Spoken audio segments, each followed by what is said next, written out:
અત્રે મંચસ પર ઉપસ્થિત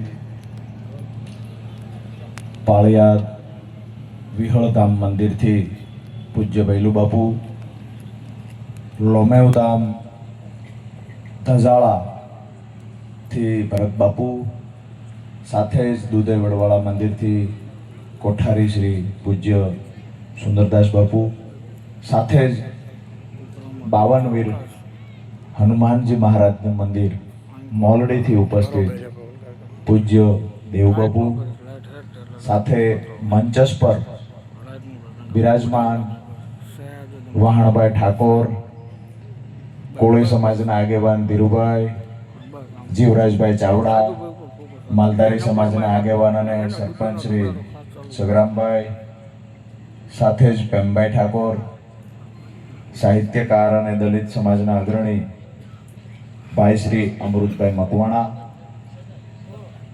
સાથે જ અહીંયા ખૂબ મોટી સંખ્યામાં સ્ટેજનો મોહ રાખ્યા વગર હું નાનો છું, હું મોટો છું, હું આ જ્ઞાતિનો છું, હું નીચે નહીં બેસું, હું ઉપર બેસીશ, આ તમામ પ્રકારના મોહને ભાંગીને હું એક ખેડૂતનો દીકરો છું આવું માનીને આપ સૌ જ્યારે મોટી સંખ્યામાં ઉપસ્થિત રહ્યા છો ત્યારે હું રાજુ ગરપડા આજની સમાપન સભામાં આપ સૌનું હૃદયથી સ્વાગત કરું છું.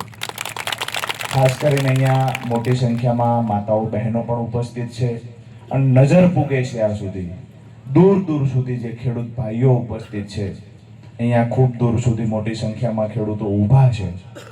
આપ તમામનું ફરી વખત હૃદયથી સ્વાગત કરું છું.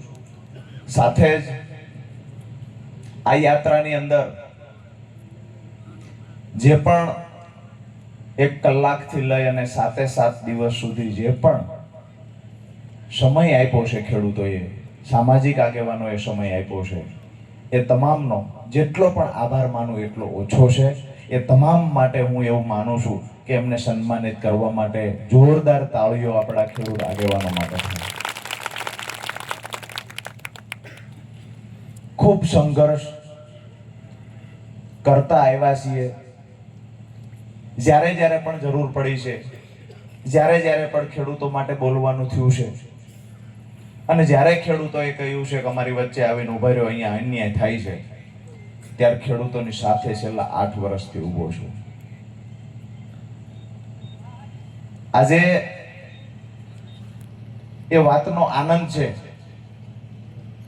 કે કોઈ રાજકીય પાર્ટીની મદદ નહીં, તાકાત નહીં, કોઈ રાજકીય પાર્ટીનું ફંડિંગ નહીં, તેમ છતાંય જે ખેડૂતો થોડા આર્થિક સદ્ધર હતા એને જવાબદારીઓ આપી, આટલું તમારે કરવાનું છે, રાજીપો વ્યક્ત કરીને તમામ લોકોએ જવાબદારી સ્વીકારી. કોઈએ ગાડીની વ્યવસ્થા માટે જવાબદારી સ્વીકારી, કોઈએ ટ્રેક્ટરોની જવાબદારી. તો સ્વાભાવિક છે કે આપણા ખેડૂતનું સાધન છે તો ટ્રેક્ટરો લઈને પણ આવ્યા. જ્યારે જેવી જરૂર પડી છે એ તમામ જવાબદારી તમામ મારા સાથીદારોએ, તમામ ખેડૂતોના ચિંતા કરનારા લોકોએ આ જવાબદારી સ્વીકારી. એટલે એમનો હૃદયથી ખૂબ આભાર માનું છું.